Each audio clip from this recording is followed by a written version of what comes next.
welcome to another edition of Off Splat, the post-game Armageddon show. Tonight on the show we've got Mary Burkhart, Bryan Gomes, and James Polam. Hey guys, what's happening? Hello. How you doing? Howdy, y'all. So, how was the big game? It was shit. It was nothing but a fucking paint dump. It's fucking, it was fucking bullshit. Dean set us up with the Mercs. Like, I don't know. Like, what do you want me to say that was actually good about it? So, who won? Everything. Because I saw the European team was up on Saturday, but you know who won the big event? We don't even talk about it. It's all about who played, you know, Oh. not who won. Because I mean, that's what it's all about: is playing the game, not winning. Yeah, we don't play to win, right? Yeah, we play to have fun, hang out. You know, the people don't drive 4 to 6, 7 hours just to go play and win. We go to hang out with your friends. That is partly what it's about. That is true. We meet a lot of great, amazing people. So I'm guessing Russia didn't. No, we did not. We came in a close second, but that's about as good as we got. You did, and you fought hard because by the third day, you guys weren't in second place. Or by the end of the first day, you guys weren't in second place. Yeah, well, the final mission on Saturday just totally fucked us, man. We got 0 fucking points. I was like, well, we're gonna fucking really kick ass, guys. Wow. That final mission was very, very. It was like a build up to that final mission, and then before the final battle, the mission 7 was just No, so complex. I was talking about the final mission on Saturday. What was that, mission 5 or 4? Yeah. 5? Oh, 5, yeah. Yeah, that sucked, dude. Like, he literally put us so we had to go into that the building that's right at the top of insertion, like that castle or whatever the hell it is, that 2-story. Yeah, Highlands. And I think all the mercenaries or 3/4 of them were in there. And it's like they're mowing us down like blades of grass in insertion here. You realize, I think I need 3 teams for this, man. Like, it sucked. Yeah, but I had fun. Hey, you guys came from the grinder area. You guys had to do quite a bit of an uphill battle against. It was literally uphill battle. Yeah, that's exactly what it was. And you know, the funny part about it was all the mercs were buried into that 2-story castle looking thing. You know what? I didn't think it was funny. Well, the funny part about it for us was that I was on the other side of that, and we were trying to pull the other side because, of course, there was 3 dummies that we had to pull out of there, and then we had to capture that building. And these mercs are dropping like flies, and we're sitting over there like, I mean, we couldn't get a shot to save on any of them. Nope. But they're steadily coming out of there. It's like the other team's getting them out. Well, then we finally make one more big push and pull the rest of the mercs out. And I'm like, well, they did all that work for us. Yep, that's how it felt. This made it pretty easy. So yeah, because honestly, by the time it was over with that, I'm like, and I'm out of people and time. Way to go, guys. Well, I think too, what had a lot to do with it is the style of the game and the go. You're giving everything in each mission. I think by the end of the day, a lot of people just lost steam. Yeah, I wouldn't say a lot. I mean, some get tired out or cut out early, but I don't think it's as bad with Mission Master games. Because, I mean, how many times have you got to the last hour of the day and half the team's gone? I didn't think it was that bad for Mission Masters on Saturday. I thought it was still a good 80% of at least my team showed up for the final mission. I would say at least. I think they were just tired. Yeah, tired definitely. I would definitely tired, but at least not bailing. Yeah. Yeah, I don't think anybody bailed. With Mission Masters, Chris, you've got 50-minute games and then a 50-minute window. That 50-minute window starts when the game ends. So you've got, depending on where you're at, you got a 10 to 15-minute walk off the field, and then if you're everybody else, you're painting up, you're gassing up, you're getting hydrated, maybe get a snack if you want to squeeze that one in, and the commanders are up there at Command Central, at Mission Masters Command Central, and they've got to wait for all the commanders to get there. Yeah, that get sucks. The mission packet, get the props, and then try to get back, disseminate information, and get geared back up. And then walk out in the field, because in that 50 minutes ends when the next game starts. If you're not there at your spawn point, as one of our spawn points ended up getting confused because this is the first mission. Did a great job. Yeah. But they kind of got confused there for a minute. Well, you know what? It didn't help that there was a red team, a blue team, and then you had a blue faction, a red faction. That was the only thing that I'm like, Dean kind of fucked that one up. He's like, I know, but we got it worked out. So you guys had two teams the same color then? The factions. What it is you had 4 factions. You had green, yellow, red, and blue, and then because most fields deal with red and blue teams, so your slapsticks or your flags are generally red and blue. What they did was they had red and blue alliances. So green and yellow could be on a team, and then red and blue would be on a team, and one would be the blue alliance, but one would be the red alliance. Well, then you've got red on the blue alliance and blue on the red alliance. That kind of got confusing there for a minute.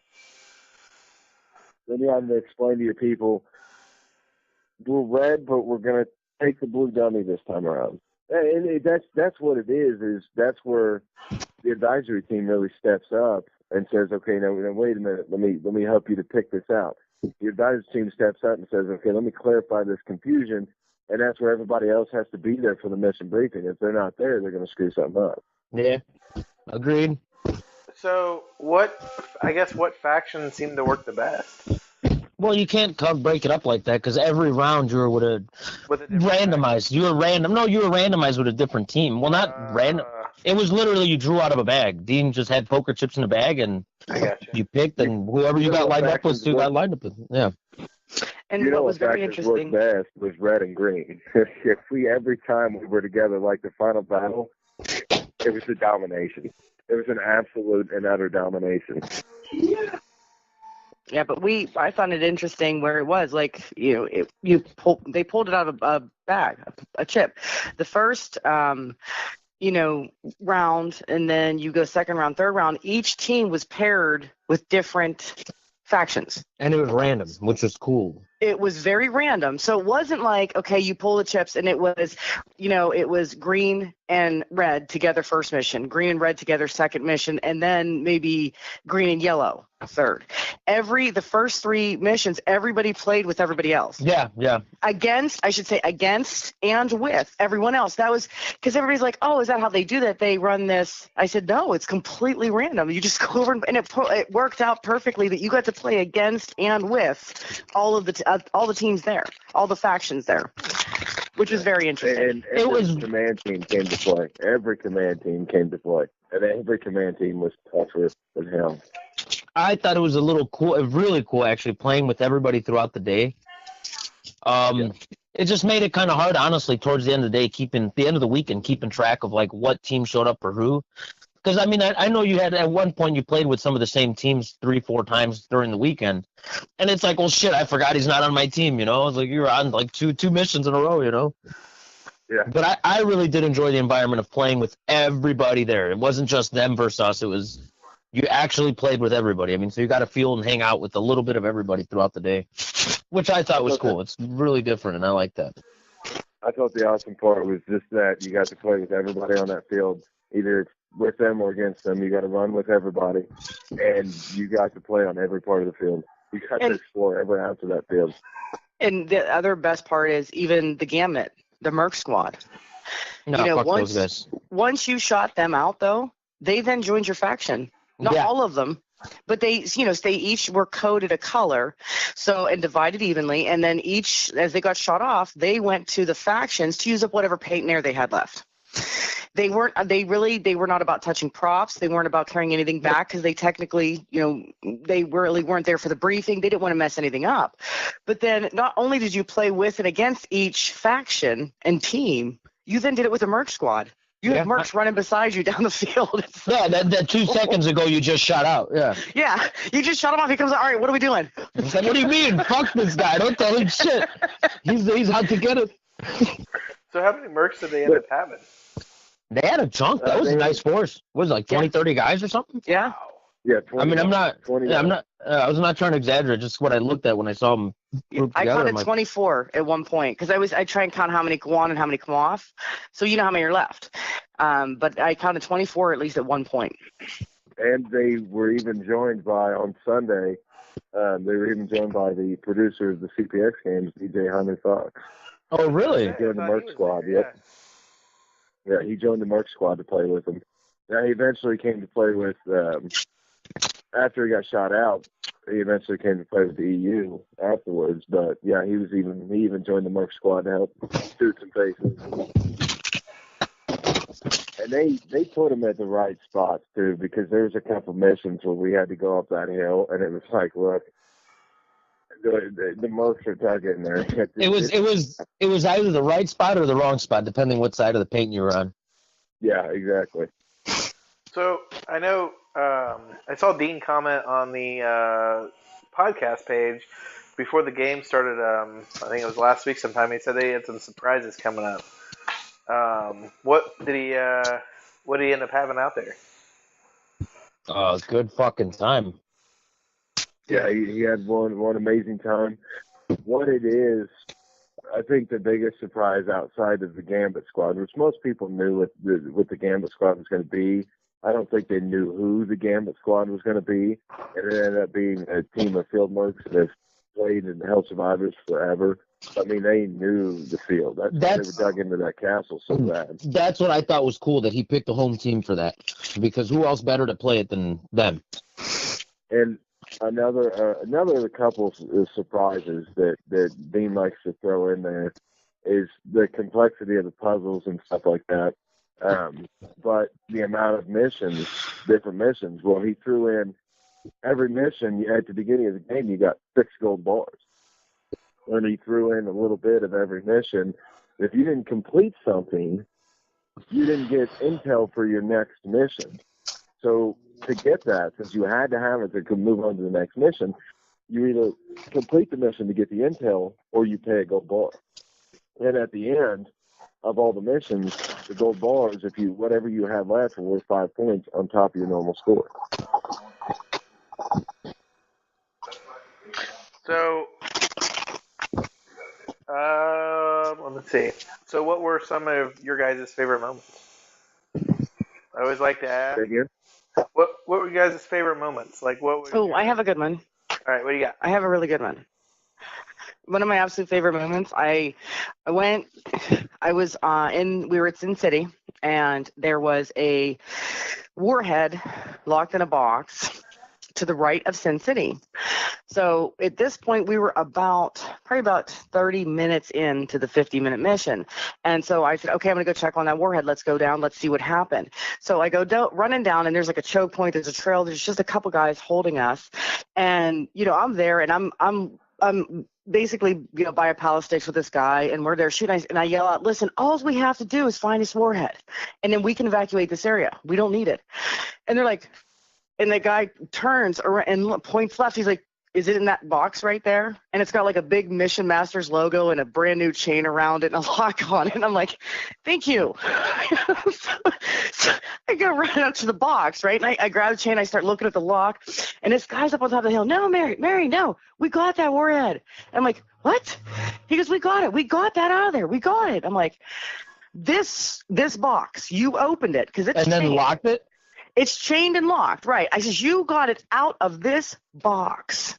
And then you put it back on and relocked it. He's like, yes, we did. I'm like, come here. He comes run downhill. He slides in beside me. I give him a big hug. I just gave him a big hug. I'm like, that is how you do it. Now we evac. Yeah. We don't need to hold this area. It was awesome. I was like, I'm so proud of you. I was like, proud mom moment for me. He wasn't my kid or anything. He was just a random guy on the field. But, yeah. It was like the mama bird letting the baby bird fly. Yep. You did it. Good job. Yeah, that was pretty awesome. Bryan, what you got, man? I ran out. I never use electric guns, ever. I think the amount of times I've used an electric gun in my life, including this weekend, is up to maybe 4 or 5 times now. And one of the guys from Legions of Assassin let me use his gun because I lost the barrel to my A5. So I'm not used to being able to shoot that much paint that fast. So I got a little carried away. And as 2 people drop them behind a bunker, and I take off to let them have it, and apparently I run out of paint a lot faster than when I use my A5 using this thing. And as I ran around the corner, all I hear is the hopper start spinning and making that noise when it's looking for more balls. So all you hear is that thing going, "Meh," and I just come around the corner and I tap the first guy. I'm like, hey, dude, you're out, okay? He looks at me and goes, oh, yeah, thanks for not shooting. And then the next guy's still laying there. I'm like, oh, he didn't fucking see me just tag his friend out. So I poke him, too, with the barrel. And I'm like, you're out, too, buddy. And he goes, oh, what team are you on? You know, I show him I'm on red because I have, like, my red armbands on. He goes, oh, yep, thank you so much for not shooting me. I appreciate it. And I'm like, oh, absolutely, guys, no problem. You know, I'm a gentleman. Truth is, dude, I was shooting as I ran around. There was just nothing to come out. Like, I was like, well, fuck, well, I'm going to have to try this. But I think, was there no tagging rule there or no barrel tag, just surrendering, right? Surrendering? Basically, yes. Right or not, I forgot. But yeah, that was about the most things. Surrender. I mean, they just have but no barrel tagging. Well, because I know some fields have the no tagging because they don't want the physical contact part. Yeah. Yeah, and I'm like I was straight up tap them like, hey, you know. But yeah, that was the most exciting for me is doing some stupid shit like that. And I'm like, well, that was interesting. And that was the last day I used that gun. I gave it back after that. So did you like using the electronic marker? Honestly, no. Okay. I do not. No, because I'm used to using, like I said, the A5 or I'm running around with two handguns. Okay. But I guess I don't have a great trigger discipline. Oh, so I feel bad if I do that to somebody and just, you know, give them a lot of bonus balls for no reason. So that's... I have a huge question. It's been on my mind ever since we started, like my son with, you know, MagFed and all these things. If you have two pistols, how do you reload the magazine? That's what the second pistol's for. Well, no. What I mean, how do you just like, you know, get down, sit down, crouch down, set one down, pull it? Is that what you do? I mean, yeah, I don't know. Did you run it alongside me at all this weekend that I can really recall, like when we played? No. You would think. No. That many hours to play, but no, I don't think so. Half the time I was running around with one pistol and a megaphone. Like, just that was my secondary, was my megaphone. But I'm a really calm person, so I'm not the person to ask. Like my some of the other teammates, I mean, they got their dump pouches.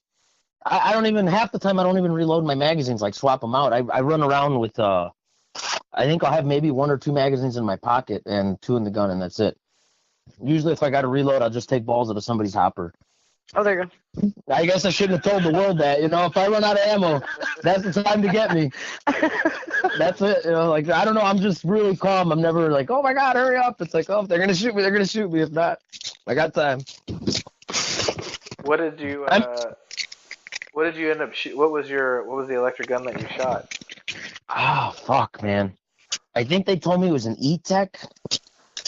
I don't know. So somebody asked when I told them it wasn't mine, and they said that's a nice gun for somebody to lend out. Yeah. James, did you have a favorite moment? Well, I know what was skip you. By the way. Oh no, you're good. I was waiting for everybody to finish, but actually, I know I'm only supposed to pick one, but I'm gonna briefly pick three because honestly, I'm okay with that. You okay with that, Mary? Chris, you okay with that? Mm-hmm. Go ahead. Yeah, go for it, man. There was so many amazing moments this weekend. The first one I'm gonna start off with something that Jeff Church has mentioned, and I fully agree with it 100%. Is I've been to quite a few fields. Maybe, you know, I know not as many as Mary, and but I don't know about you, but I've been to quite a few fields and played quite a few events and never seen the sportsmanship that I have that was at this game. It was just, like I said, there may have been a little a tiff here or there that ended so quickly off of, you know, maybe somebody getting overshot a little bit or whatever else, but usually you see full blow-ups on refs and everything, but you didn't see any of that. Do you think that had to do with us playing with everybody throughout the weekend? I do. Yeah, I do. That's where my story lies. Is we were playing with the red team, our first mission, and one of the first missions, there was a button box in the middle of the hot zone. Yeah, and on the grinder, right? Right by the little tree hut. Yep. Yeah. And see, I blew past that to try to. Yeah, go on.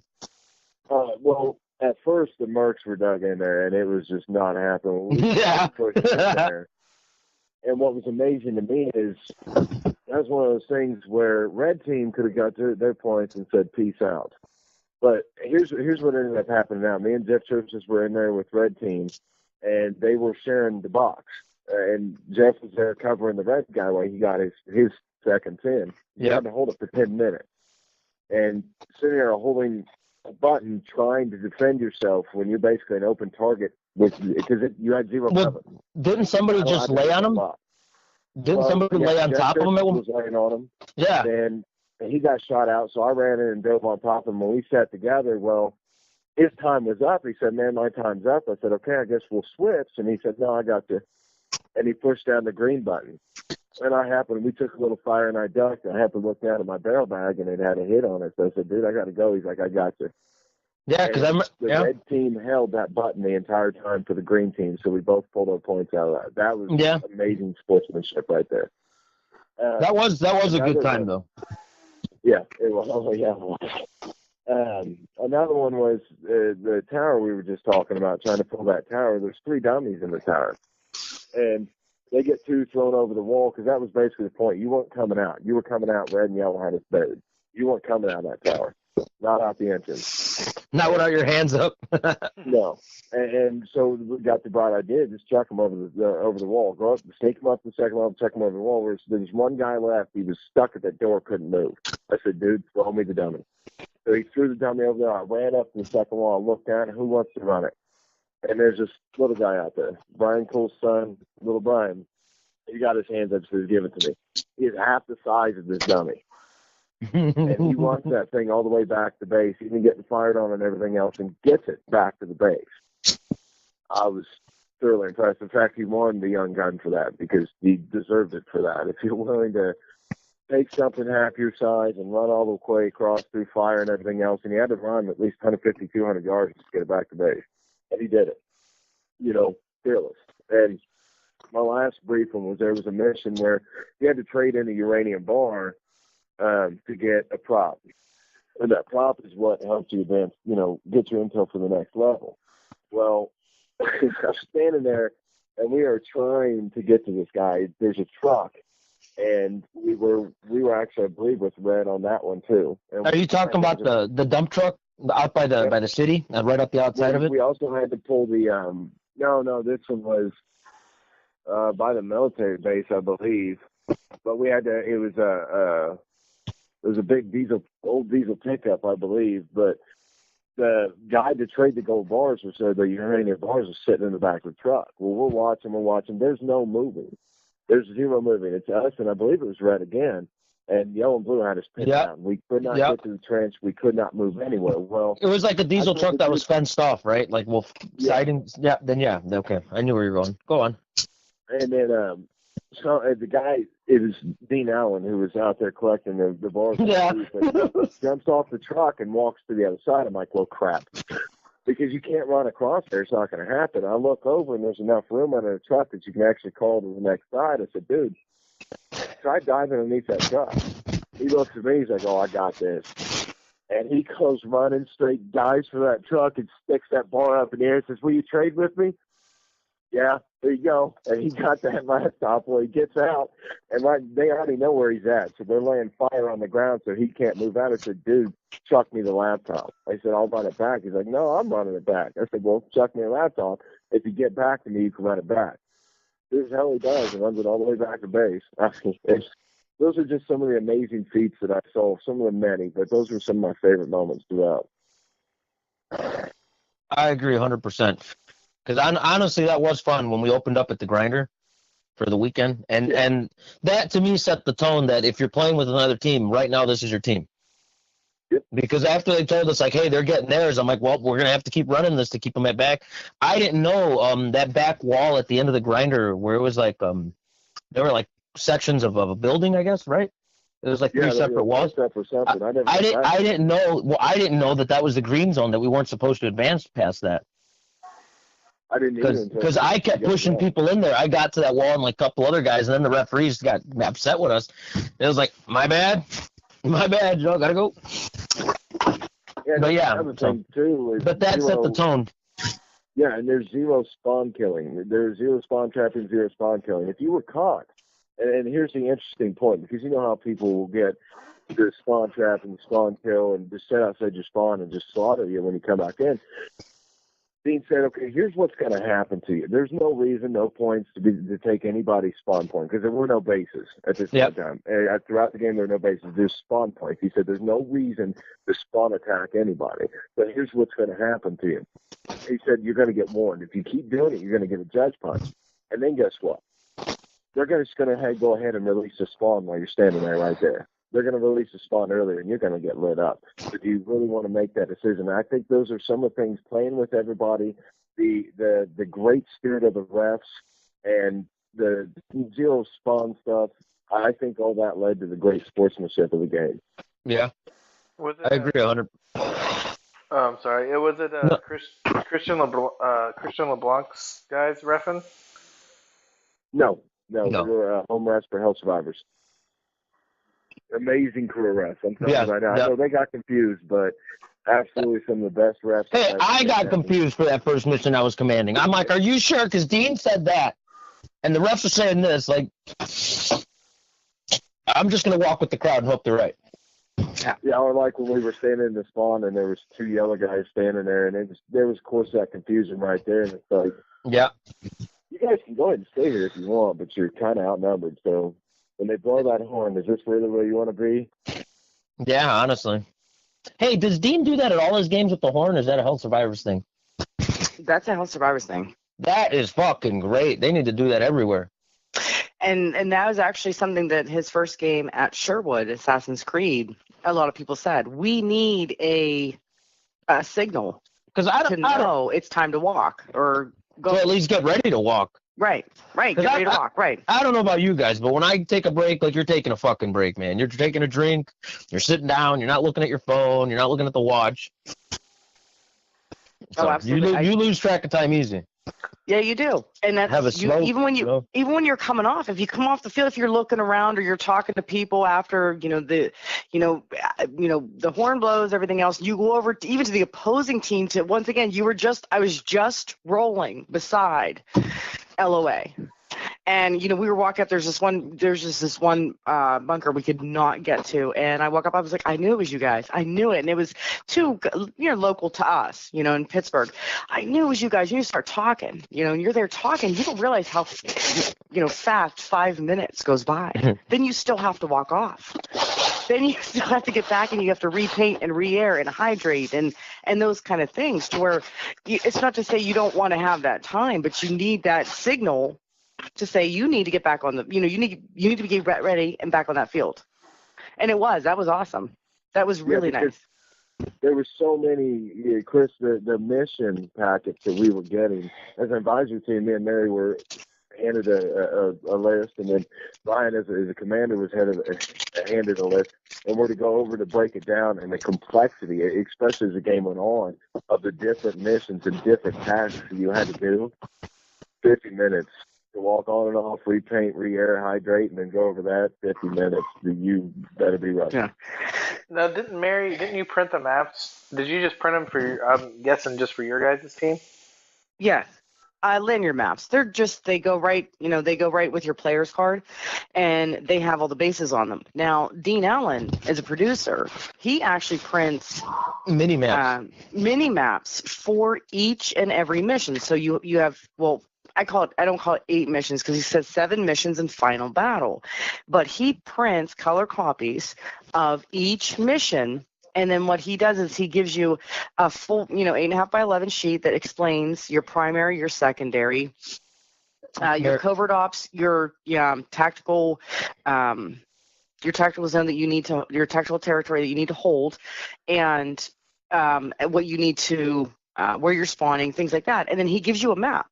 Like, here's all the words, here's the map to go with. And he highlights the areas: primary, secondary, covert ops. Oh, yeah. He doesn't give you a map. He gives you a stack of maps to each team. Right. No, because it's like, if he gives me a half a sheet of paper and then I got to have like 70 people huddle around me, as opposed to, here's fucking 40 maps, 40, 50 maps per team. Yeah, if your team doesn't have it, it's because you're a shitty person. You're not handing them out. Yeah, you're not giving the information out, correct. Yeah. But he gives, the maps, because like I said, mine was just a field map of the entire field, but the producer actually hands out specific maps to each and every mission. Yes. I really appreciated that. Because I was new to the field and people were asking me. I'm like, I don't fucking know, dude. I got lost coming over here. What are you asking me for? Like, dude, I was late to insertion because I got lost. Like, I'm not gonna know where to send you. Here's a map. Were you one of those? Just kidding. What's up, Chris? No, go ahead. Chris, I'm going to Chris. tell you one of the complexities. I keep talking about the missions and the complexities. I'll explain to you real quick and short the mission 7, the last one. Right? That was fun. The final battle. I'm just going to tell you that the basic primary. This is the primary objective. That's your secondary, your black ops, or your the territory hold, or your crypto clip, or glyph mission, which is all the different types of missions every one of them had. This was your primary. This is what you had to do so you didn't cough up a gold bar.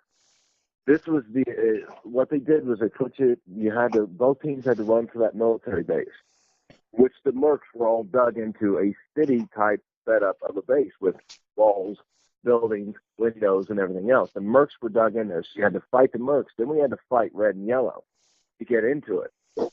It took us 15 minutes just to get into it. Finally, we got into it. Now, the whole point was that you had a dummy sitting at your base. And then that dummy was a scientist that had code, or a mission specialist that had code, okay? So you had to get the dummy to the base. And then the second part of this was you had to get the ICBM box. So when you get to that base, you get the dummy, there's 4 points right there. You got the dummy there. Congratulations. Your next 4 points is off that. Can you get to that ICBM box, which is sitting in there as a word search with intersecting letters, 4 intersecting letters in that word search. So you have to solve the word search, get the intersecting letters, then decipher what the word is off those 4 letters. That unlocks a box to get to the ICBM computer.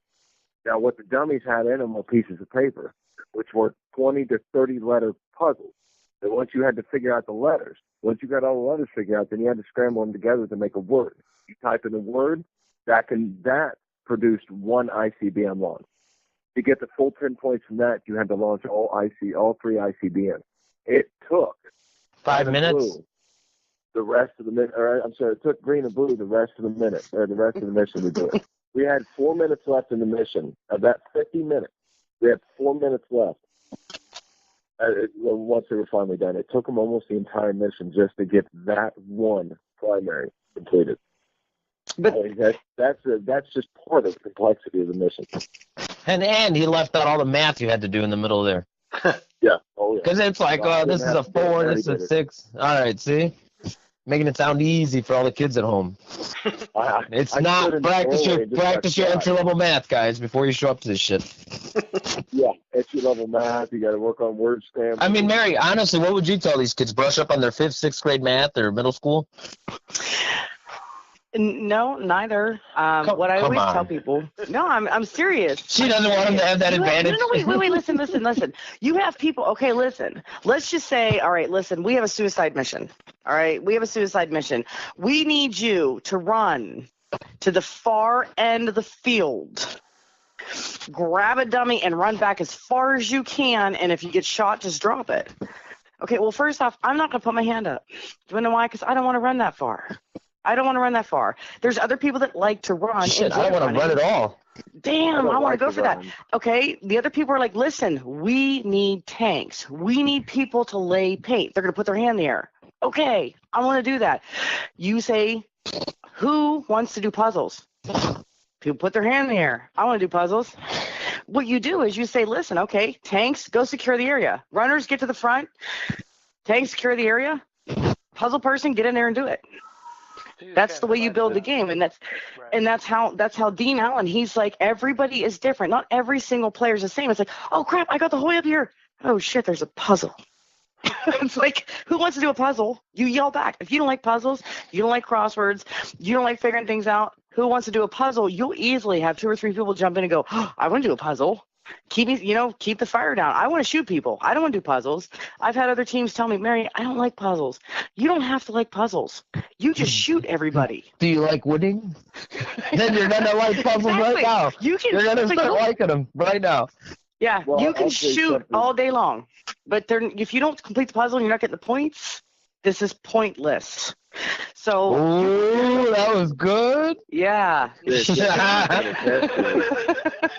Shoot all the people. Something that Bryan could attest to is that as a commander, if you don't have a group of people that you can trust, or different groups of people that you can trust to get certain tasks done, you're going to find out pretty quick who you can trust and who you can't. Because as a commander, you can't be everywhere at once.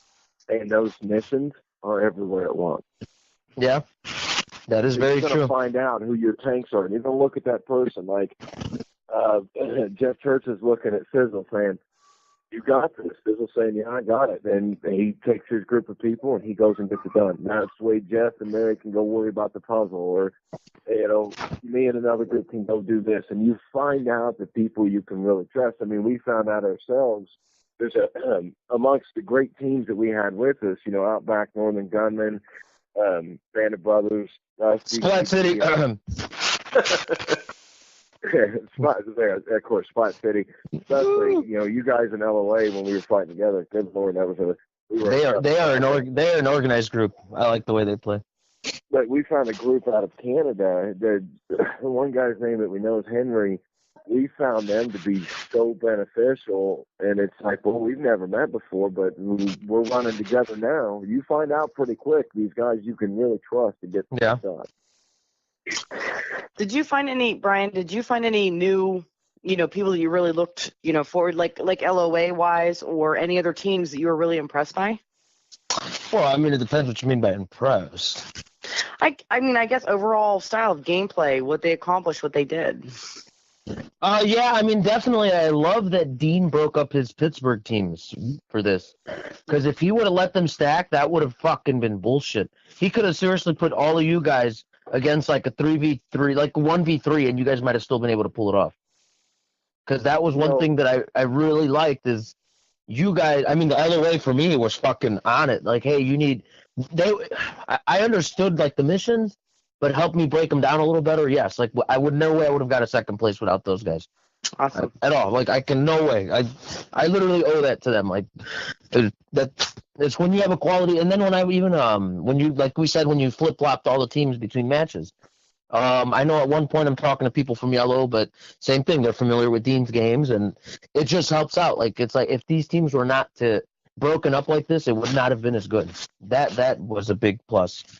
And that was all Dean. Everybody really stepped up. I mean, when I didn't like the all finalized, everybody stepped up. NEC stepped up, America stepped up, and everybody just said, "Okay, we get it now. We're here to play. It's time to have some fun." Because I was calling the Legions like my XO team, and somebody goes, "Oh, well, they're your advisory team." I'm like, "Well, they're the fucking both to me, There's no way I could be doing this without them." And I'm assuming, Mary, you guys were the same in your boat too, right? No? Correct. We helped in every way we could, except when you're associated with Mary and they look, well, you can do puzzles too, can't you? Yeah. But I don't. With me. But as far as like impressed, like somebody that was like, "Oh my God, that was amazing." Yeah, actually, that one broad that I gave the Mofo award to. I don't know, Jeff. Jeff's the guy who won, right? Or am I wrong? Jeff Churches. I think he said he knew Amber something. Yeah, I know the name started with an A. But yeah, to me that wasn't funny because she's wearing, I think, past her knee skirt, and it's those pencil skirts, so it's tight. And it's like, dude, how can you even run in that? And then but whatever, you're out here playing, that's fucking a lot better than 90. Everybody else who didn't show up. And when we have a big push to get that prop, she just straight up runs past like 10 guys laying on the floor. And I'm like, dude, she can't even fucking run. How is she do? You guys should be embarrassed. Like, so yeah, that was to me impressive. Whatever people that you don't expect that are actually going to do something cool, do something really cool. To me, that was fucking impressive. So whoever that broad was, like, big thumbs up to her. Awesome. I'm like the Aces of Fate. I never really, no disrespect to them, I just haven't heard of their team before because we either haven't crossed paths or I didn't know it. But we get up there and we're trying to pull that tower from the Mercs, and I go up there and I said, dude, talking to Jack Gardner, I said, he was commander he was from Great Lakes Rangers, he's commander of the American squad, and I said, we can get into it. You need to give me a squad or something because Jeff wasn't around. I knew Chad would handle it. I said, you need to give me a squad. We need to go. And he looks at Aces of Fate. Y'all got this? Yeah, they had it. We got in there. I mean, they handled business, and I was thoroughly impressed at how they played. Thoroughly impressed. Well, you know what? Actually, since you say that, you say Aces of Fate, and I don't, like you said, I don't want to be disrespectful. I'm like, who? As a commander, I think we need to start getting lists of the teams that show up, because you see their jerseys a lot of times as you're running by them, trying to shoot them in the face. So, like, I'm trying to get a chance to read your jersey. I barely saw the logo on it, So, no, because then, like, here, you got to pick a team. It's like, well, shit, I know who I want to give it to, but I don't know who the name of their team is. Yeah. And then if they're not wearing their jerseys because everybody had, already took their soaking wet clothes, painted clothes off, and putting regular clothes on. Yeah, you're like that guy. It's like, shit. It's like, well, hey, can you put your mask on? Because I think I recognize your eyes. You had beautiful blue eyes. But you were behind a yellow lens, so I'm not sure if they were green, So, yeah, that makes it tough sometimes when you got to pick a team, and it's like, well, shit. I don't know. When they had you on Facebook and you see them in their paintball gear, it's like, oh, yeah, I do know you. Yeah. I get it. You got your mask on now. I know you. We're good. I did say that to my wife. It's like, sometimes you don't recognize, half the guys without their fucking lenses on. It's like, oh, yeah, pretty blue eyes. That's who it is. So who won some of those awards that they handed out this weekend? I know the Grassy Knollers walked away with something, didn't they? No, Northern Gunmen, actually. The Northern Gunmen, because Grassy Knoll Gunmen and Northern Gunmen are sister teams. Northern Gunmen are Canadian. Don't hold it against them. But they're amazing group. They're amazing. Canadian, don't let them fool you. They will roll at a heartbeat. Yeah, don't think, because they're Canadian, they're nice in any way. They're just different chapters of the same people, yes. Right? All right. Yes. Yeah, they're the Northern Gunmen, we're the Grassy Knoll Gunmen. Okay. But it's the one thing where they came away with the mofo. Yeah. And I always find it funny because I said every event I have been to that they were at, they always win the sportsmanship award. And I was telling everyone under the same tent, I said, listen, they should have a handicap because they're Canadian. Yeah, of course they're gonna win the sportsmanship award. They're Canadian. And they get the opposite? That's so cool. They got the opposite this time. They actually got the mofo. Like I said, one of the other factions decided that this is what I saw. When I saw that maple leaf with the skull and cross, I'm like, oh, all right, damn it, there they are again, Yeah. MEC awarded them the mofo. All right, well, Bryan, who did you award? You ordered mofo. You awarded Amber, that one dame, right? Amber, that we're gonna call her. Amber, yeah. I literally picked the only kid that raised his hand that said he played on red. I didn't even verify his credentials. For all I know, he wasn't even on my team. So, because I straight up asked Dean. I go, Dean, at what point's the cutoff for kids? And he goes, everybody's a kid at heart. I'm like, don't give me that shit, because if I call a 30-year-old guy up here and like, oh, that's your young gun, a 30-year-old grown man. Yeah, so it's like, come on, Dean. No, that's bad. I mean, there were some guys I thought were younger. I think he was 20. I would have gave it to him because he actually made a sweet fucking run. He'd been running really hard all day. And this kid made a run on our final battle to plant the flag, the Russian flag. And I mean, he got it to within the step of where he had to get it and got shot like somebody jumped out right at the last second. But but it's like, dude, well, he's 20, so he's out, It's like, but Dean tells me that. I'm like, yeah, I don't know. So I just picked somebody out of the crowd, so I don't know. I literally even said on the mic, you won by default, but still winning. Well, who'd you pick as MVP? Oh my fucking God, I'm drawing a blank. The Dominion, I want to say. I kept calling the Dominoes. Oh, Team China? China number one. No, that was MEC. I didn't pick China. I picked Team Dominion for my MVP. Because those guys actually stepped up. They really did. I know they're out of the Detroit area. I'd never met them before. But they really stepped up. Like between missions, I even let them draw our team. When you chose your faction, I let them draw a couple times. But they were really good about. I'd give them one or two. When we get our missions for the day, or for each mission, they'd give you the printout of papers. Yeah. Well, Dean would give you 5 copies. I think 5 to 7 of the objectives per team to split. No, I think everybody ended up with about 5. Or am I crazy? Yeah, no, 5. Yeah. Well, Because I was able to give them one, give one to Legion, and then I'd give one usually to somebody else. So a good 4 or 5 that you'd end up with. But they were really good about helping communicate the missions, actually staying on top of the objectives. They were one of the teams that I thought stepped up the most as far as actually helping with the command duties of it. Yeah. Because other guys, like other teams, and I don't want to know, well, they just show up. But there's some teams that just show up and go, just point my guns in your direction. Like, we got you. Like, but they don't want to do anything else, which is awesome. I don't see a problem with that at all because you need that. Like you said, you need your tanks and your support, Right. And so don't ask me to do the clerical work here. I'm just here to do the grunt work. And I'm like, yes, like, let's go this way. I know the MEC, I don't know who their young gun was. Honestly, I mean, it was a long weekend, trust me. I'm still having trouble walking. I don't know who the MEC's Young Gun Award was, but I know their MVP or MVT. You can either do a most valuable player or most valuable team. I know which was the Valor Award. They gave it to, I'm pretty sure they gave it to Team China. Those yellow jerseys, you always saw them yellow jerseys. I always saw them. When we were against them, I always saw those yellow jerseys. Those guys deserve that. And then they gave their mofo to the Northern Gunmen. Like I said, I think 8 Northern Gunmen showed up, but that's they played for the EU, so. That was more than a lot of teams. Yeah, and then America, really, off the top of my head, I don't know. Yeah, it's hard. Yeah, it's hard to describe all the awards because the other teams that aren't here on this conversation to say who they gave it to. I do know that James got Valor Award for EU. And he really proved himself. I even had one of the team of mission masters come up to me personally and say, listen, James just he does this amazing move. And what was great was he was run off. I just did some epic pirate shit. I was like, really? And he can't really talk about it and tell me, he's going off the field, but he's like, I just did some epic pirate shit. And it was funny because I was still playing, I was still on. And I had one of the mission masters team, the guy come over and he's like, I just thought it was an amazing thing. He's like, James just dove in this tank. He goes, and I know it hurt. He's like, I know it hurt. I know it hurt. It had to hurt. He just dove in there to get this mortar, and he's like, he was spot on with it, this stuff. And, all that came back to Jeff to where he awarded him that. And that was definitely a problem for me to say, hey, yeah, he earned that. That was awesome. That was something fantastic. Who picked somebody?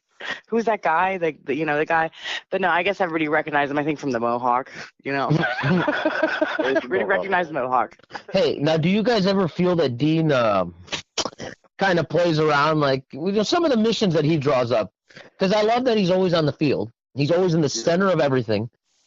And sometimes I feel like maybe Dean's just laughing behind that mask and everybody's just ripping each other apart. And he's just really sitting back on a lawn chair, like just chilling, enjoying the view. He's done all this work. This is his enjoyment. I mean, again, I do feel that he gets that, like the director of filming the video sometimes. Oh, he is. He is. And I mean, he is there taking pictures. He actually had his camera the whole time when we were doing the puzzle that James was saying before in Mission 7. He's there the whole time with the camera, and he's loving every minute. He's laughing.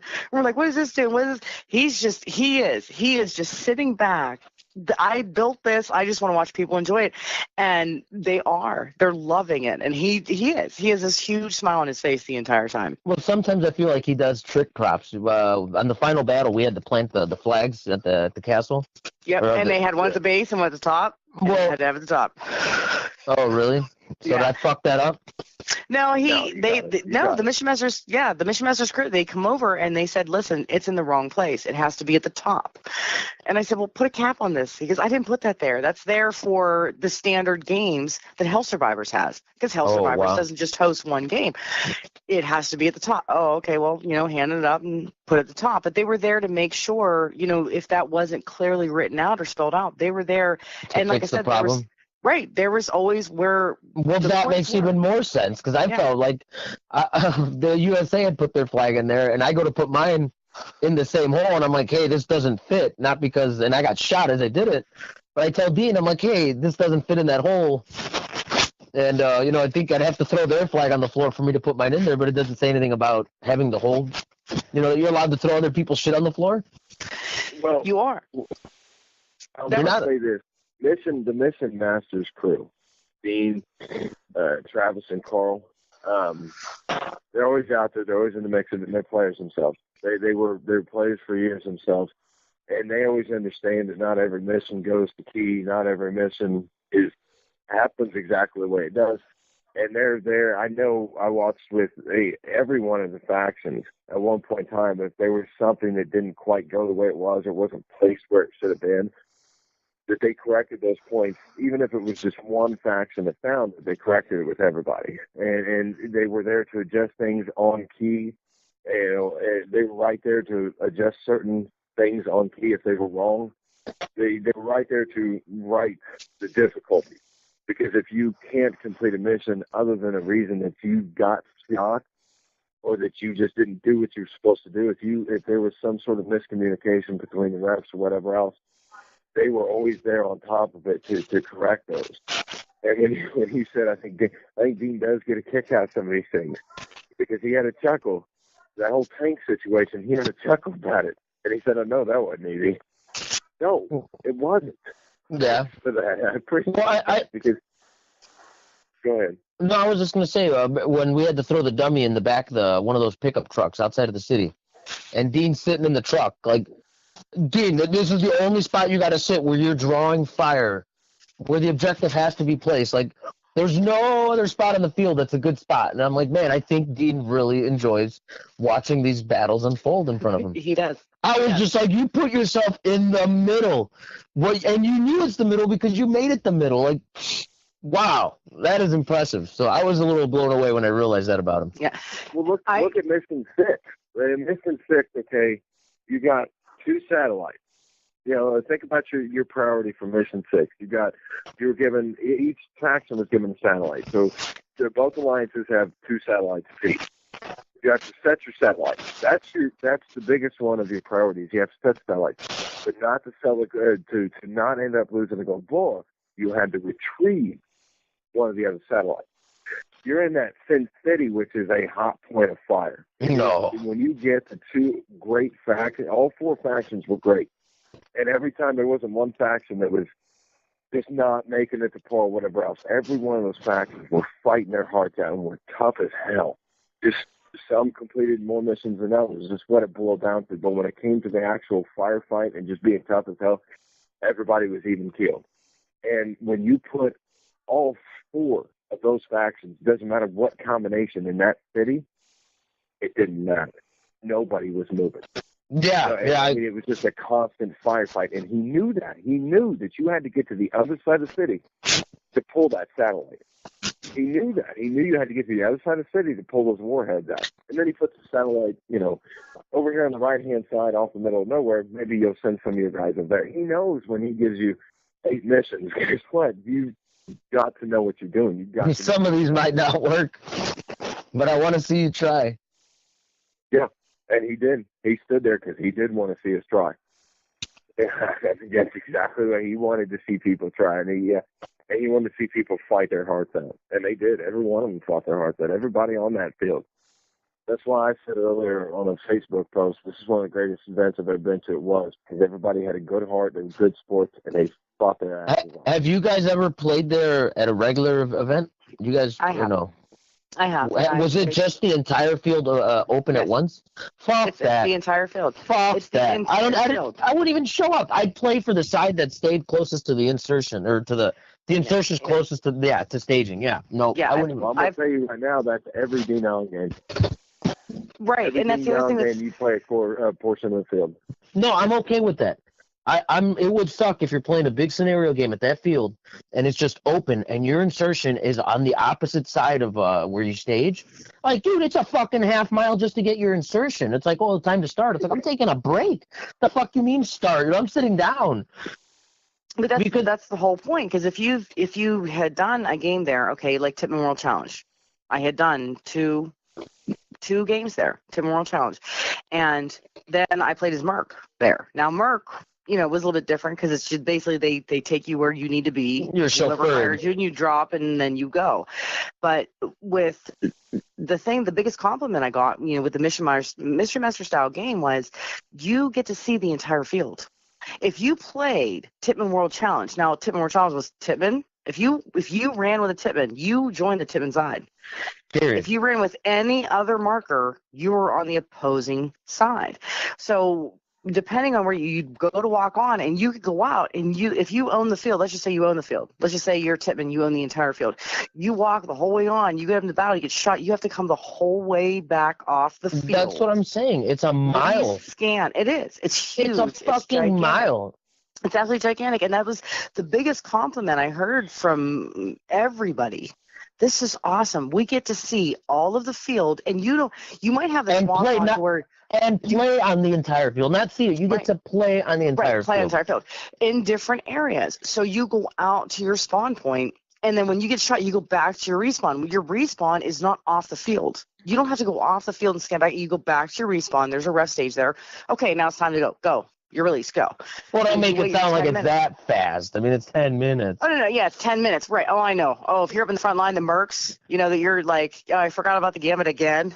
Yeah. Oh, they got me again. You get to go sit back down for 10 minutes. And then I even went up and I tried that. Hey, I tried to walk off. I was like, oh, I was told commanders get constant reinsertion. No. Well, I was misinformed. Like, shit.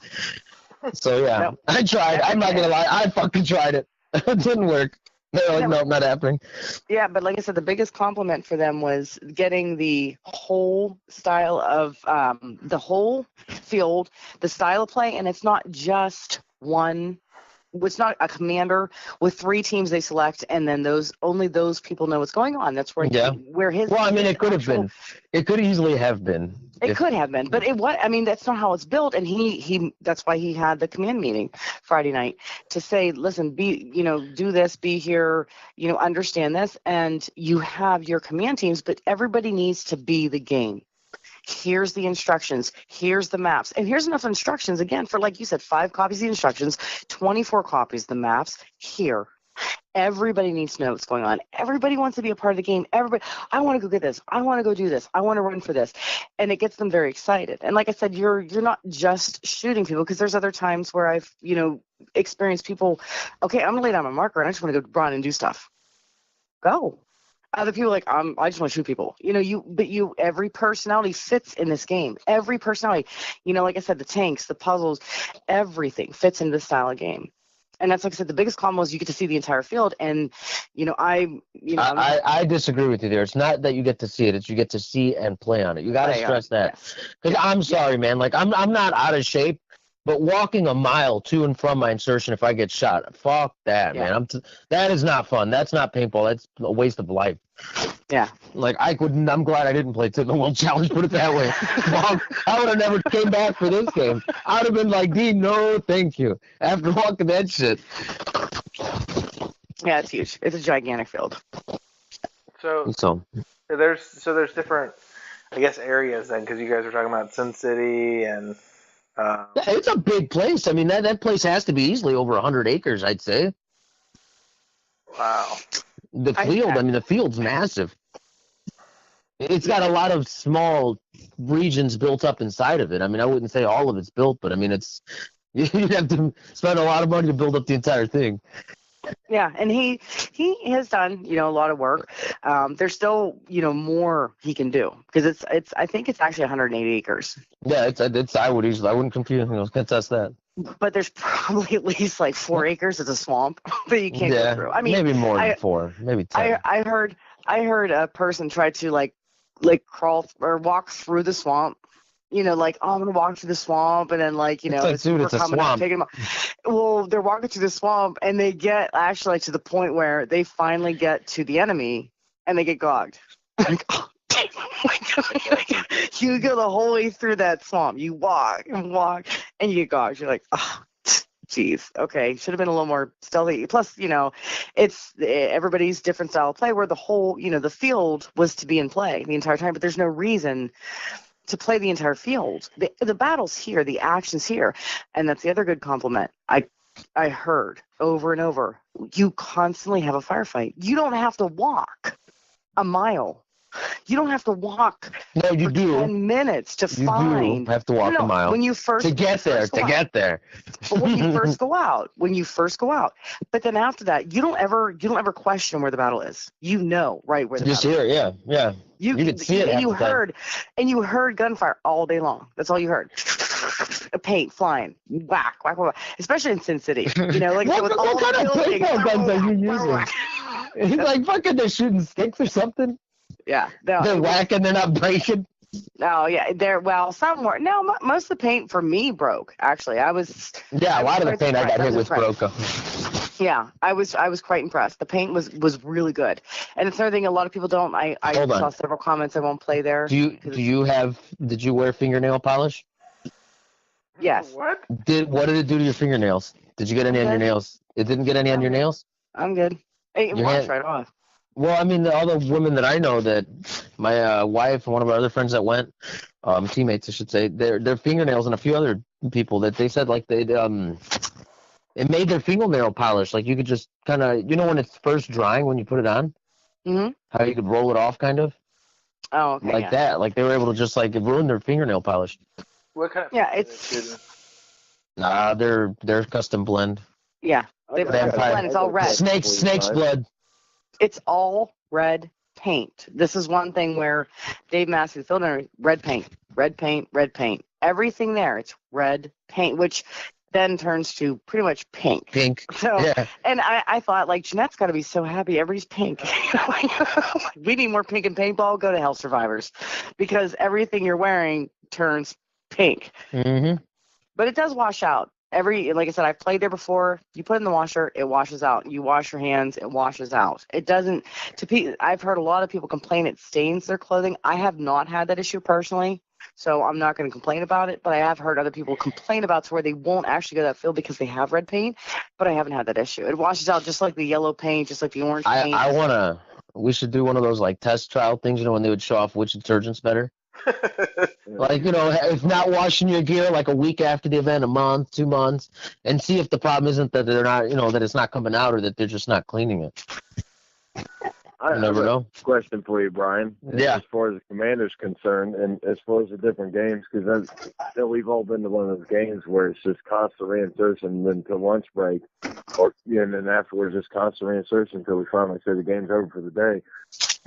How many of your fighting force did you really lose in those 50 minutes to, dude, I'm out of here, I'm out of pain, I got to or lunch. Respawn.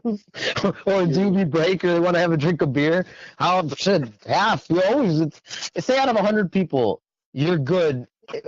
Taking away the first half hour, 45 minutes of the day of a normal game, I would say after the first hour of the game, you're lucky if you have half your team on at a time usually. And then at the Mission Masters, every 50 minutes, you have everybody on. You have everybody on. You have your full force, and that's one of the great things about a Dean Allen Mission Masters game is that, yeah, I mean, there's not much time in between, but you got it's war, it's a fight. I mean, they didn't stop and take drink and lunch breaks during war. You fought. This is what it is. It's a war. It's a fight. You got your whole full force. Only complaint I got was people, you know, they didn't like that there was, because it spawns, it's 10-minute windows, or it's every 10 minutes, but it's literally that minute while it opens. I don't even think you get a minute. It's just if you're in the spawn box when it opens, you're in. Because I think most people are used to like a spawn window, you know, the reinsert window of maybe 2 to 5 minutes, which I think would be cool to add, you know, especially when you're kind of not doing too good. You could run out, get shot, come back, and you're all right. That was the only complaint I got from people, was that the insertion windows were literally a minute. I want to say that's absolutely awesome. That's the only complaint.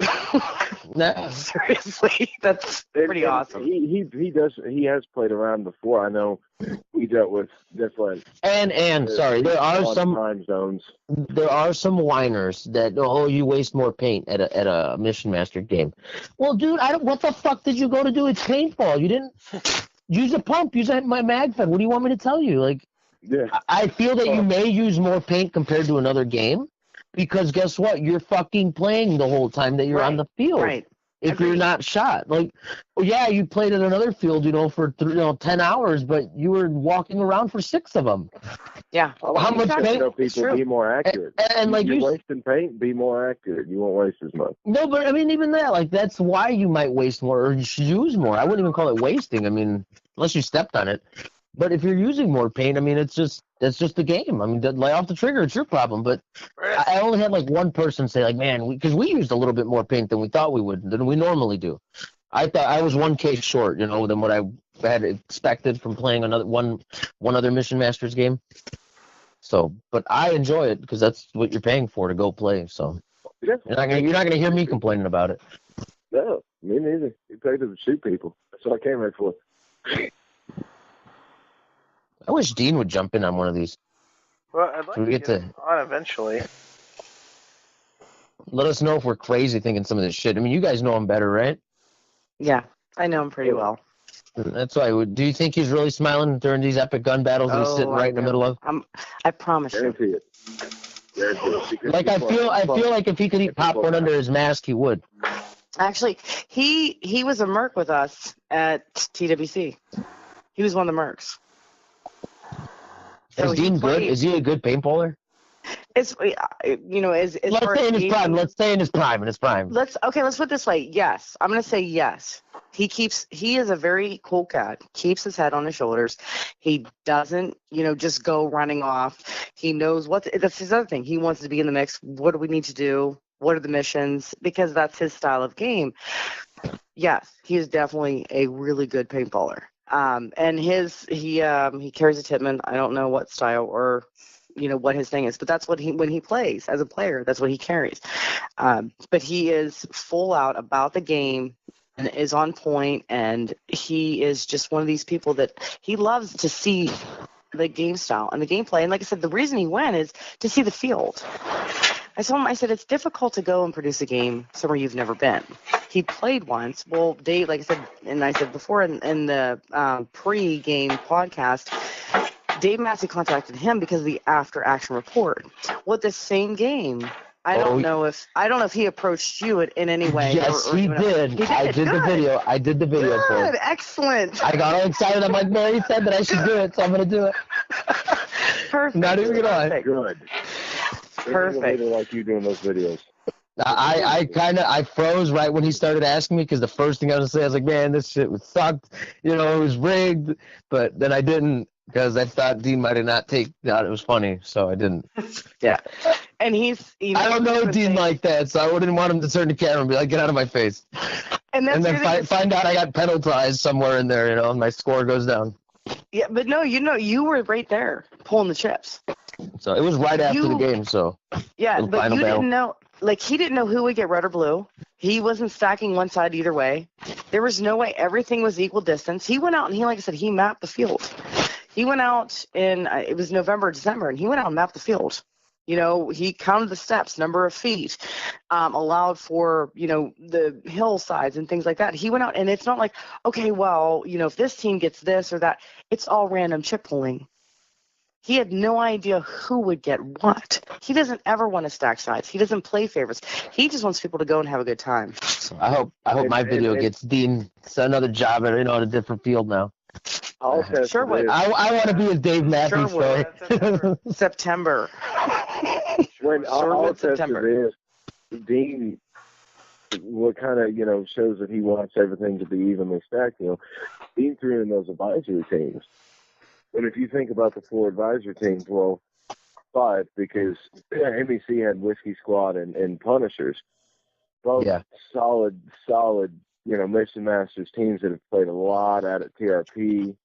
And then you look at America, they got Command Bros, which is generally Bricktop and Energy, and I know they can bring a crowd with them. I don't know how many they brought out with them but I know I saw Bricktop and Energy there. But so as far as I could test, America got 2 people on their advisory team, and then you guys got LOA, which is a fierce. Which felt like 2 teams. I mean, they were big enough. They brought enough presence. Yeah. Could have easily been 2 teams. And then EU got GKD, which is there's 2 of them.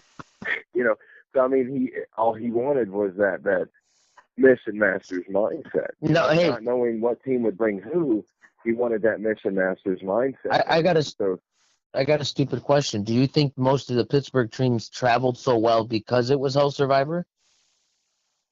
Or just because would you guys normally travel?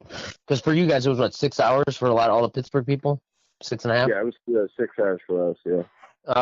Do you guys think you would make a lot of 6-hour drives just because it's Dean, or was it being at Hell's part of the reason? Like, yeah, let's do that.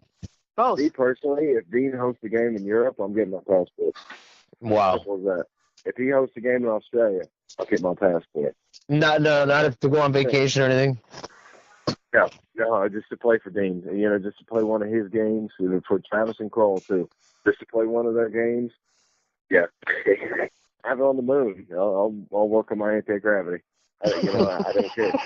I want to play for Dean Allen. I want to play Mission Masters. I'll go anywhere that he's going, and I hope he goes everywhere.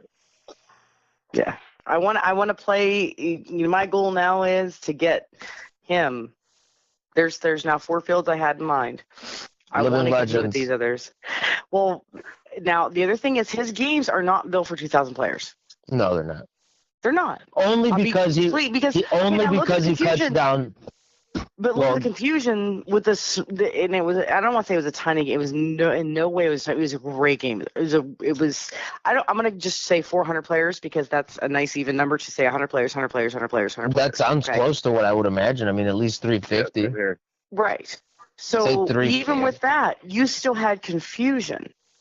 Because it was so different. It's such a different style of play. Plus, then to get your command team to try and explain to 200 people, 300 people, and the last time given. All you would have to do is Dean would print out more papers with the missions on them. So at insertion, no, if he gave you like 20, 30 sheets or something, or 40 sheets, you just throw them in the air and let the wind, so your team grabs them, and then they could all read it.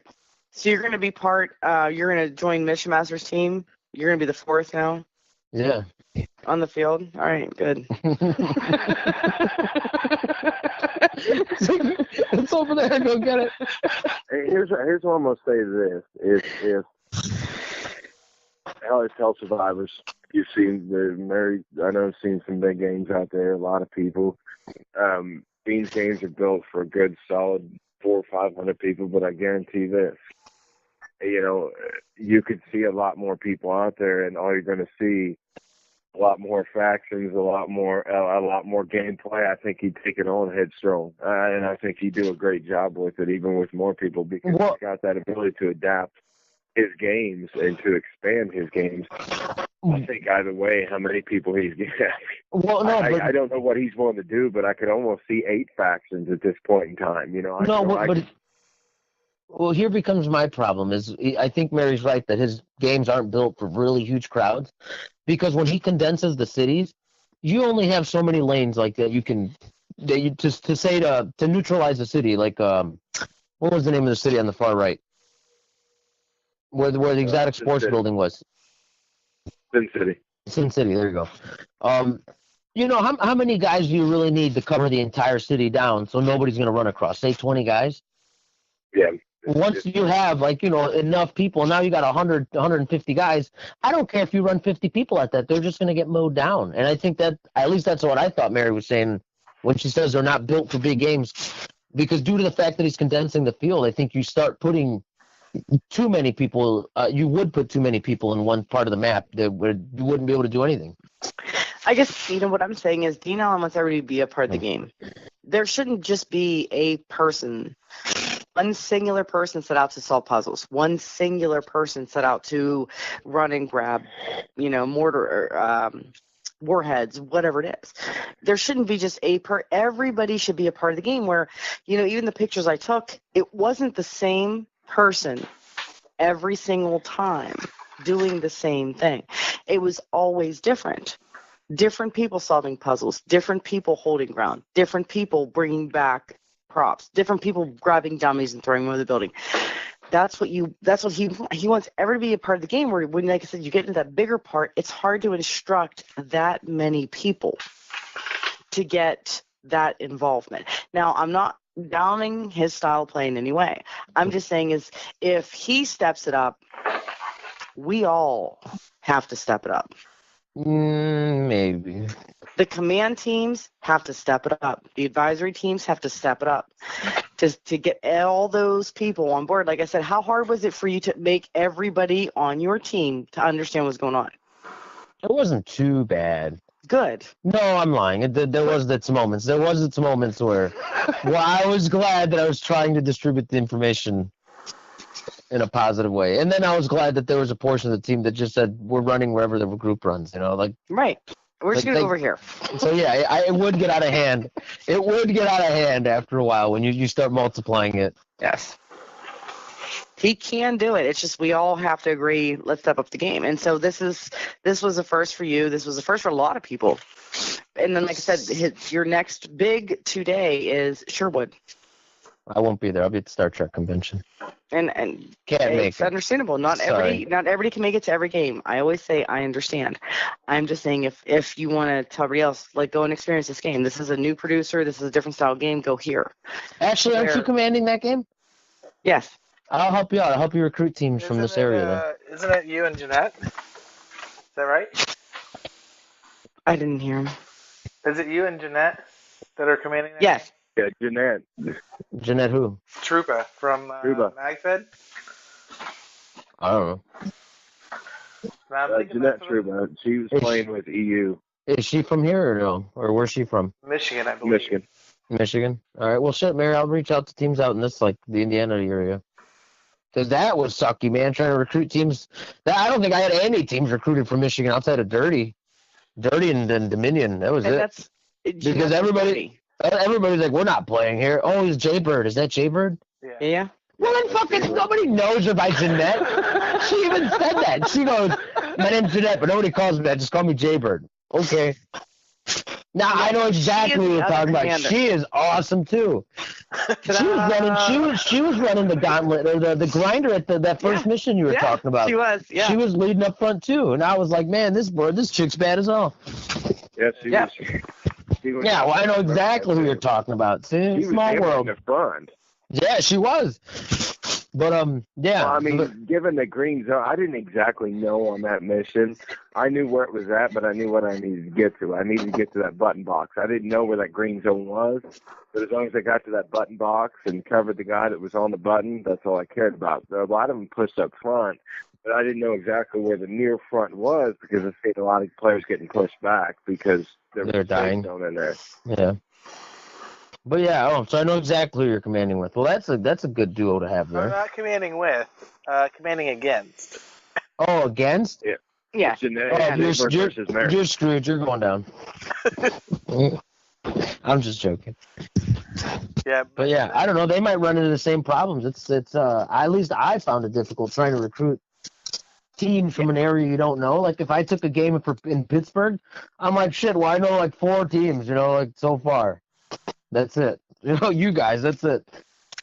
But, I mean, it's one of those things. Jeanette's going to bring a lot to the table. Mary's going to bring a lot to the table. I think it's going to be a good side. But I'm the type of person that I watches these movies, good versus evil, and I'm always like, man, why does the bad guy always win? Well, Mary's the evil side, and guess what? Evil's going to win this time. Oh, you think so?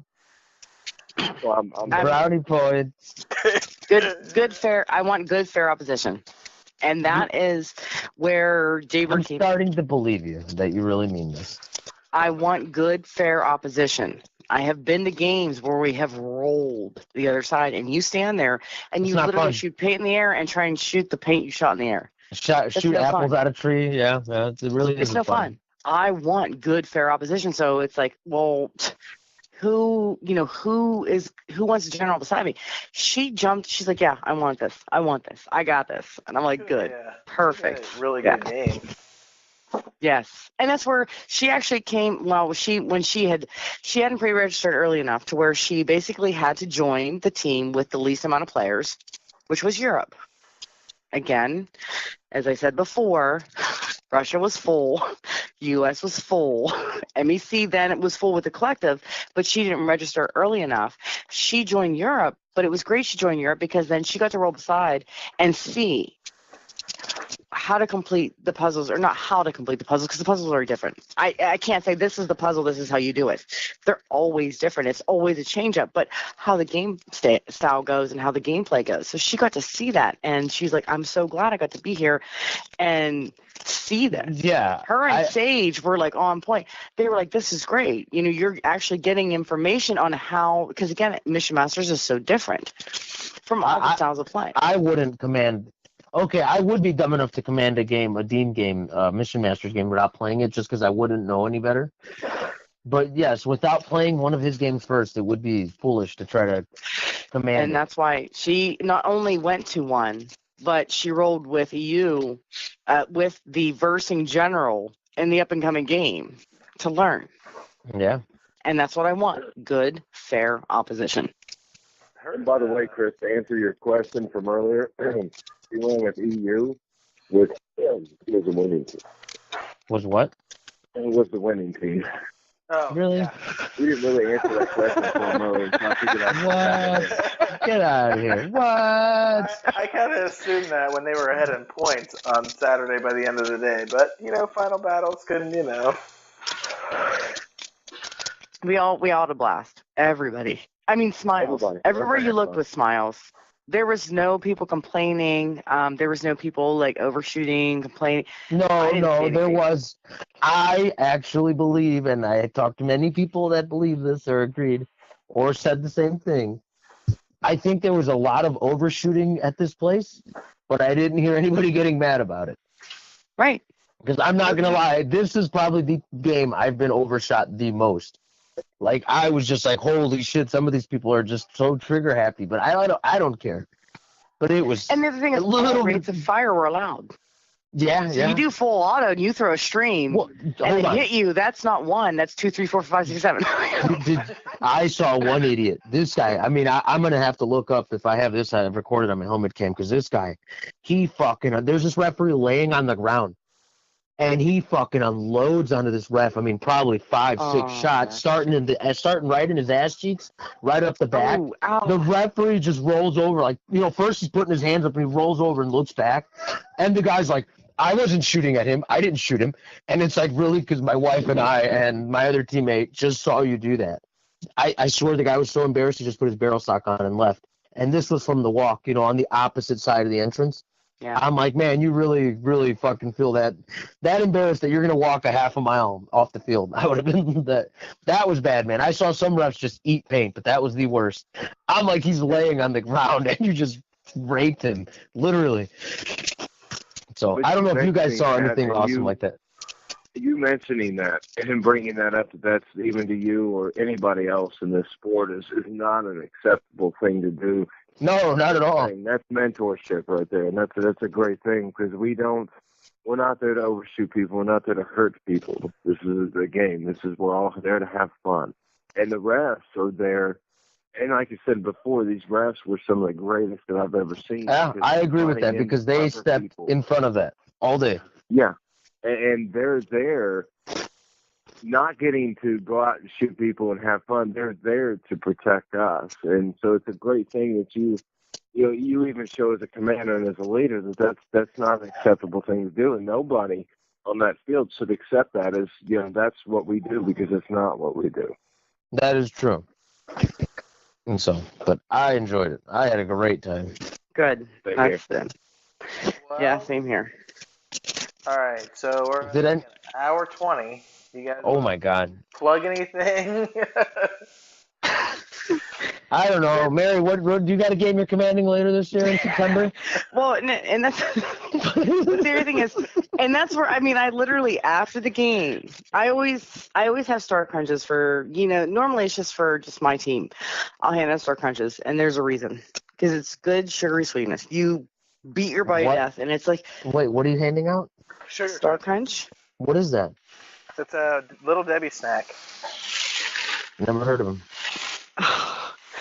Well, obviously, and like I said, normally it's just reserved for the players that played. Everybody played. So I went around to the whole crowd and I was handing out Star Crunches, but I was handing out flyers for the game at Sherwood. Staple to it?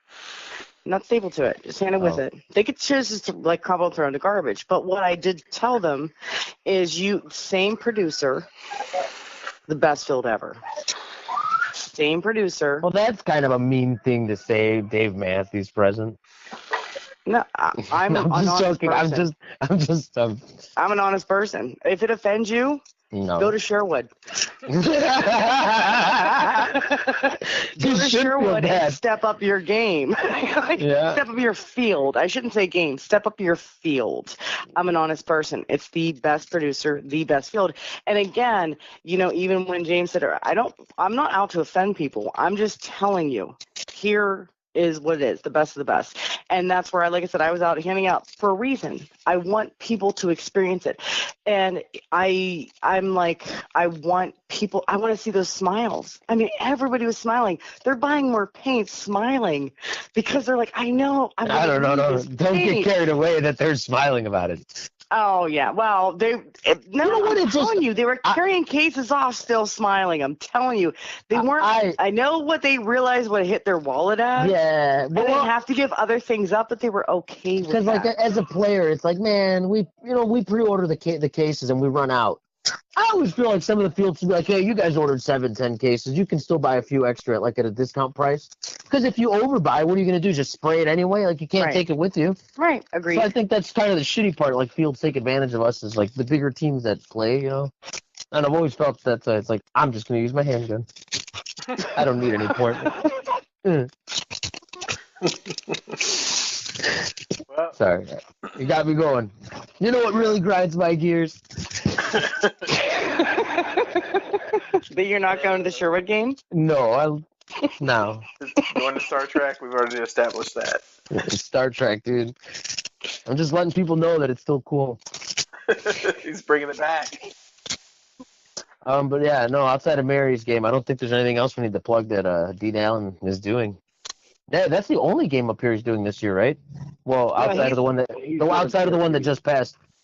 Is there another one? He's doing TRP. He's doing 3 games of TRP. He did one in May. Where? TRP, it's Three Rivers Paintball in where's that? Pittsburgh. Oh, no, I'm talking about up here. I'm by us. Indiana. Well, by me. That's it, just Sherwood. That's it. So then, at least he's up to 2 this year, so that's pretty badass. Is he doing any at EMR? No, not yet. Okay. Only thing I got is World at War coming up in a couple weeks. Oh, that's hoping I don't get destroyed there. Yeah. No, that's at White River's the weekend after. That's at PBX, that one I got coming. Right. Yeah. Okay. And those are not Mission Masters games, so I don't know what to expect. Are you local from Indiana?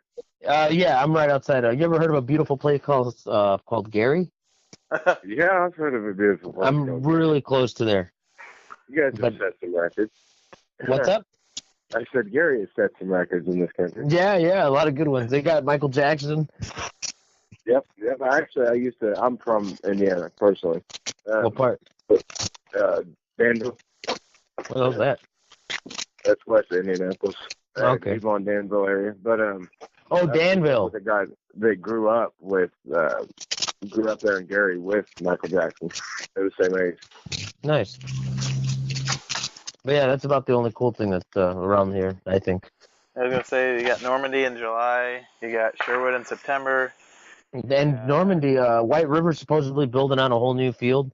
I know the guy who's producing that game actually somebody gave him an award. I think it was Team USA to Infinite Death.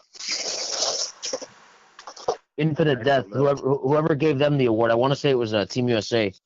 It would have had to be because we covered all 3 other teams. Because that's the guy promoting the game for White River. I can't think of what his name is. Christopher Saxton. That's who it is. But yeah, honestly, I'm not trying to talk shit, but I'm pretty sure those formats are going to be, pretty linear. Would Dean be insulted if people started stealing his format, or do you think he'd be like at least kind of happy? It's all about an hour and 30. I don't. They say mockery is the best form of flattery. Exactly. So I'm not trying to hate. Here's the thing: is go ahead as another producer, as an up and coming producer, go ahead and go in there and play a game, right? General a game if you like. You know how it was. General a game if you like. As a general, as a commander, as a leader, did you see every aspect or feel or every notion that went into that game, or did you just see what was right in front of you? Well, I pay attention. I mean, obviously I didn't, but the more I looked around, the more I realized how in-depth Dean really was. Because I was going to make a joke like, well, maybe Dean should have his own crew. It's like, well, he actually has a handful of guys running around with him on the field the whole time the game's going on. For some reason, what was like, he has another 2 or 3 guy crew that's always out there, right? So 2 men, Carl and Travis, and then the ladies that run the command center. Yeah. Well, that's all. I'm not even counting them yet, but I was just saying on the field. So it's he definitely goes out of his way. But I was talking more if they steal the format for the time, the breaks. If people started playing, an hour on, half an hour off type thing instead of just these long 4-hour melees and then you take a break for 30 minutes or a couple hours and then go back at it. Do you see that happening? More people starting to steal at least that time format of play an hour, break an hour, something like that? I haven't seen any of it yet, but, I'm assuming as it begins to grow because, last year it was Sherwood, this year's whole Survivors, just based off of one Sherwood game. So what's it going to be next year? When he gets the rave back and he gets all the positive quotes, because, he's not going to deny he does those things, so he gets feedback. And the most important thing you can do as a business aspect is thrive off feedback. If your customers aren't liking what you're doing, you just ignore it because you think, well, what I'm doing is great, because you know it's coming to. So, because eventually it's going to die out. People are going to see better options. Somebody's going to put a better option out there. And what he does is he does those videos based off feedback. If somebody has something negative to say, he takes that into account and he deletes it. Words about it. But I mean, like they say, mockery is the best form of flattery. Dean has a great aspect of games going on. What? Yeah, and he's got a great grasp on how to build a fun, paint shooting, exciting, adventurous, in-depth, absolutely in-depth game. And he's got it going on. And there's I mean, I know a lot of people find the Nerf weapons cool and the different special things like the tanks and the airplanes and the sniper cars. I know they find all that cool. That is really cool, but you didn't see any of that in this game, but it was still exciting and fun. And I just think that more fields are going to want to grasp a hold of this idea and say, hey, we need you. We need the man coming out here and putting this together. Sounds like you just want to road trip a little more often. I do. If it's for Dean's games, I'll do it. I'll go wherever he goes. I mean, I love it. I'm excited. I had so much fun this weekend. I'll give you some insight. I normally play, backwards bowls with friends. I'd show up to some of the fields around Indiana, White River. I started really young playing at Dark Armies and Gator Joe's, but I'd show up Battlegrounds. I'd show up at the Plex and whatever else to play. And I always wanted to see Sherwood. Well, we had a big crew going out to Sherwood, and it's like, man, I love this. This is, it was only 2 of us that ended up going out there. I fell in love with the style of gameplay. It's like it's always action, adventure. There's so much. You bring in all the mindsets of paintball, magfed, speedball, everybody else. You bring in the mindsets of I like to do puzzles and solve problems. I like to run and go grab stuff, or I like to just shoot faces and defend people.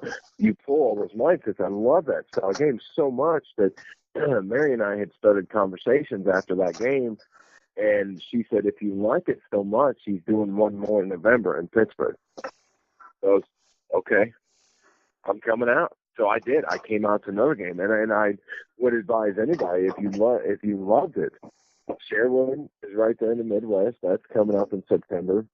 Then he's got 2 games coming up in TRP at Three Rivers Paintball outside of Pittsburgh. One's coming up in July 8th, and then there's another one coming up sometime this year, and I think it's in November. But he's got more games out here at Pittsburgh, which is you can imagine how fun these fields are when it's his first time putting on games at Hell Survivors or putting on games at Sherwood. Imagine what it is at TRP, which is a place that he's been putting on games for years. Yeah, you know, I didn't even think of that. It's amazing out here, and I would tell people, you know, we do road trips. Road trips are a part of paintball. We do road trips. Come out here. Come out and explore a new field. I love exploring. This was my first time at Hell Survivors. And it was such an amazing weekend because I had great gameplay. I ran with so many great people as far as in my faction, outside my faction. You know, made a lot of great friends. Yeah, I can't name them all. I don't even want to try, but you know, I ran with.